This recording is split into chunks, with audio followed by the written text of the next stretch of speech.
Sino nga ba si Father Juan Severino Malyari, ang itinuturing na pinakaunang recorded serial killer ng Pilipinas? Si Father Juan Severino Malyari ay pinanganak noong January 8, 1875 sa Macabebe, Pampanga. Siya ay nagtapos ng filosofiya sa UST at teolohiya naman sa San Carlos Seminary. Siya ay naordinahan bilang pari at nagpalipat-lipat ng iba't ibang parokya hanggang maging kura paroko sa isang kapilya sa Magalang, Pampanga. Taong 1810, nagkasakit ng malubha ang kanyang ina.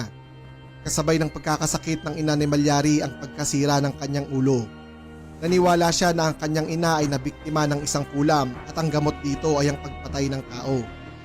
Ayon sa mga tala, si Malyari ay kumitil lang hindi bababa sa 57 katao. Kinalaunan, siya ay inaresto ng mga Spanish authority at nakitang nagawa niya ito dahil sa kanyang sakit sa pag-iisip. Gayunpaman, dahil sa kabrutalan ng kanyang krimen, hindi siya ipinadala sa ospital para makahingi ng tulong bagkus siya ay kinulong ng mahabang taon.